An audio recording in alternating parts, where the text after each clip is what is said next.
Hi, everyone. This is Michelle Grimolia, the President and CEO here at Woodland Pond.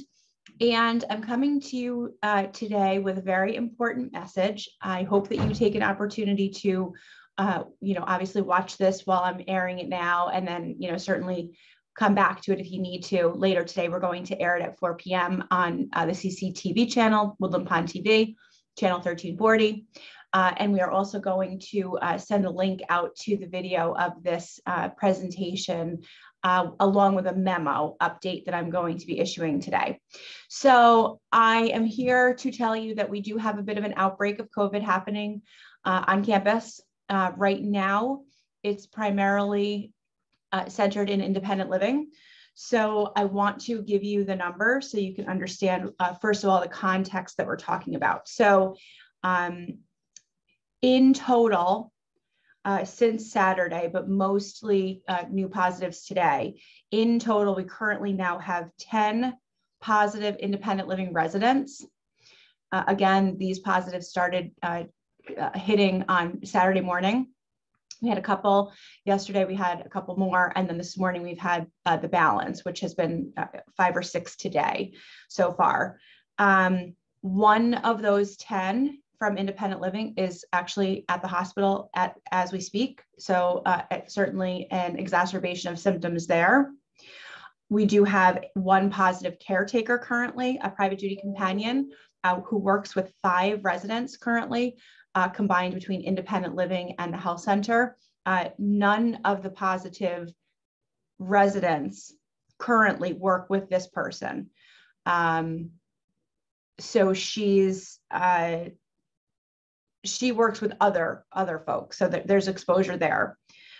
We have 13 currently known close exposures to the folks that are tested positive. And 3 of those are health center residents.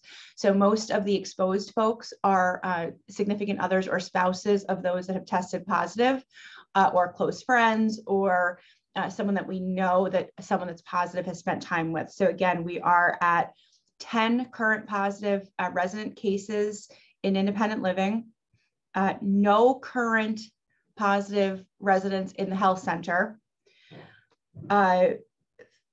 1 positive private duty caretaker companion who works with 5 total residents currently between independent living and the health center. We have 13 current known exposures, including 3 health center residents. And we do have 2 positive independent living staff members today. The positive staff members from the health center that had tested positive last week are cleared.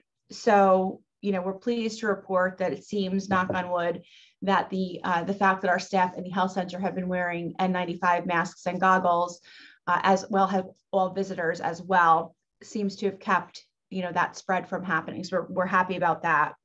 So because these are obviously by far the biggest numbers that we've ever had, and certainly we anticipate that these numbers are going to grow, we do need to make action immediately to try and forestall a much greater spread of this virus right now. So we've made some immediate decisions after discussing the details with the team, and we have decided that we will be closing the dining room, the main dining room, effective tomorrow.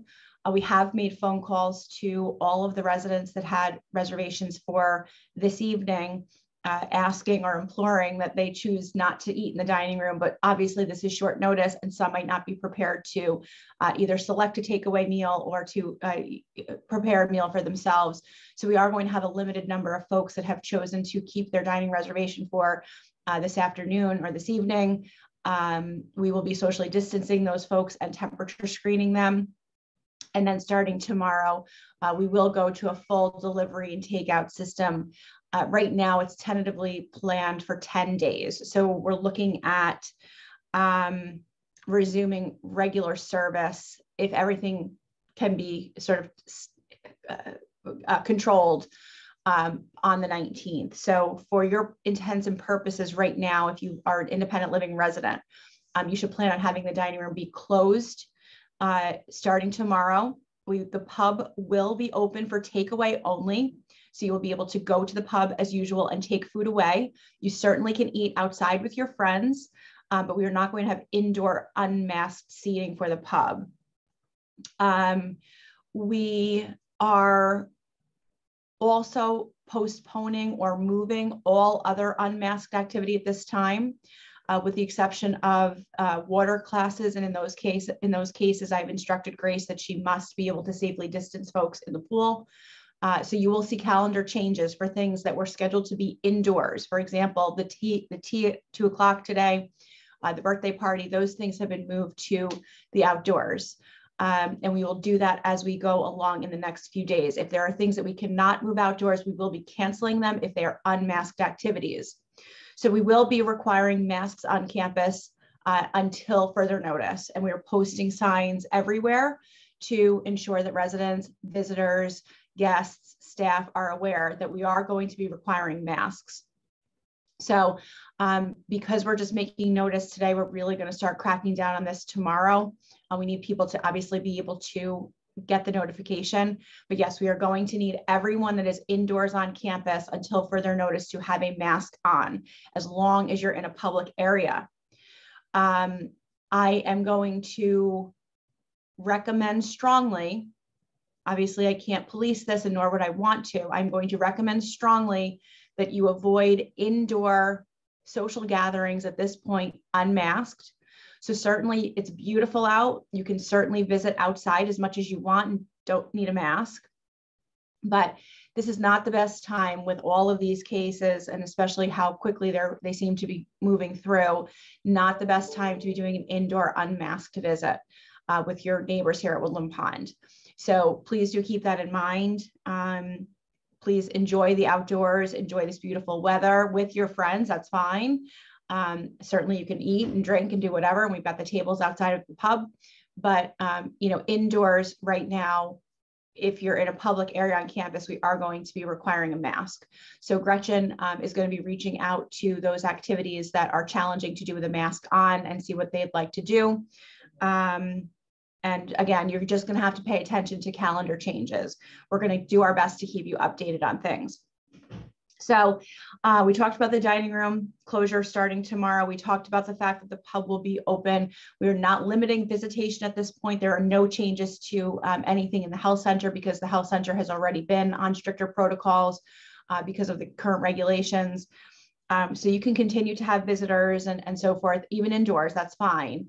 And again, we're hoping that if we can sort of lock this down or shut this down really quickly, we should be able to resume sort of typical activity on the 19th. So we will keep you posted. I will be issuing a memo to this effect as soon as I get done with this broadcast, and that will go in the Cubbies ASAP. And we will have increased signage about the mask requirement. We do have some masks available at the concierge desk. I'm sure most of you have masks at this point, but we are going to be looking for you to be wearing surgical masks, not cloth masks. And we can help you supply those. And as always, we have plenty of COVID tests. So if you're feeling symptomatic at all, certainly, call Mary Jo, or if you're in the health center, call a nurse. If you're a visitor, we've got them at the reception and concierge desks. We just need to remain very vigilant. All of the residents that are positive at this point and the staff members are symptomatic. So most are running a fever somewhere between 100 and 102 degrees and have some level of the typical symptoms of congestion or, headache, those kinds of things. So, just pay attention to your symptoms. It could be confusing right now to think maybe it's allergies. This is not great timing. But we want to get the campus back to normal as quickly as possible. And the best way to do this is to temporarily pause unmasked activity on campus. That's what this announcement relates to. I will be in the office the rest of the day today. And then I have treatment again starting tomorrow. We'll be out of the office for the remainder of the week, but I will be working remotely.